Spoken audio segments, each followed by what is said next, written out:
Ya, lebih dari 20 korban kebakaran di depo Pertamina Pelumpang menjalani perawatan di Rumah Sakit Pusat Pertamina. Sementara itu, posko DVI di Rumah Sakit Polri Kramat Jati terus menerima laporan keluarga hilang.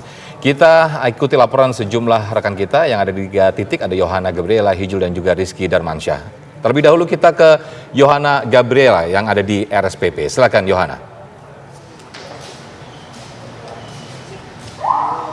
Ya, selamat petang Sofyan, Nagita, dan pemirsa di rumah. Untuk kondisi terkini dari RSPP, memang tadi dari Dirut RSPP Dr. Heryoto ini juga mengatakan bahwa saat ini RSPP tengah menangani sebanyak 24 pasien dari yang sebelumnya atau pada kemarin hari ini 25 pasien. Artinya memang hari ini ada pertambahan 1 pasien yang meninggal dunia yang merupakan laki-laki berusia sekitar 31 tahun yang merupakan asal Sulawesi, sehingga jenazah pun juga ini telah diterbangkan ke daerah asalnya di Sulawesi.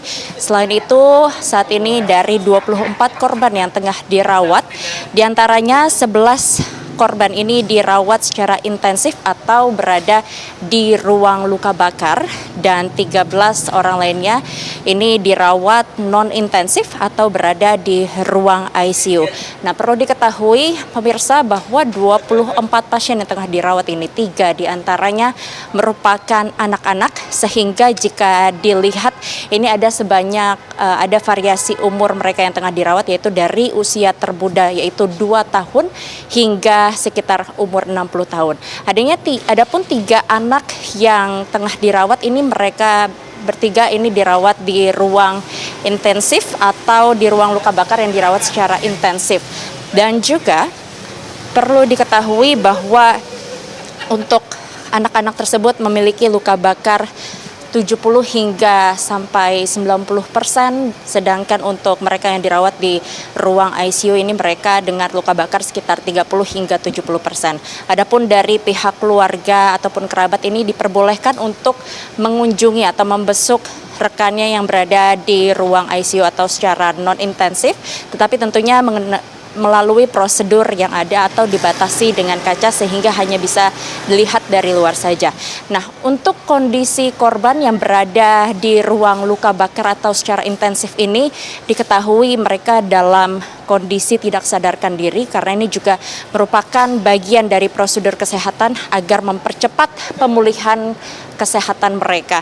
Dokter pun belum bisa memberitahu ataupun belum bisa memastikan kapan mereka bisa pulih ataupun bisa kembali ke rumah mereka masing-masing ataupun beraktivitas normal, karena dilihat dari kondisi tubuh mereka yang berbeda-beda. Tetapi jika ditanyakan dalam waktu dekat seperti 1 minggu, ini kata dari dokter Dirut RSPP Pertamina mengatakan cukup sulit begitu.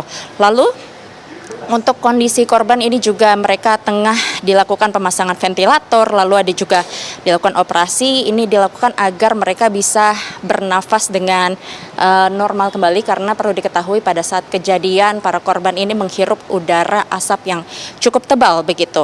Dan diperkirakan penyembuhan ini bisa membutuhkan waktu sekitar 3 bulan, tetapi ini tergantung dari kondisi tubuh mereka masing-masing. Sebelumnya diketahui pada hari 3 Maret, hari Sabtu 3 Maret, maksud kami 4 Maret kemarin, pemirsa, ini juga sudah ada 1 korban yang dinyatakan meninggal dunia, sehingga sejauh ini korban-korban yang telah dilarikan di RSUP ini sudah ada 2 korban yang dinyatakan meninggal dunia. Dari 26 yang dirawat kini menjadi 24 pasien. Demikian, kami kembalikan kepada Anda di studio.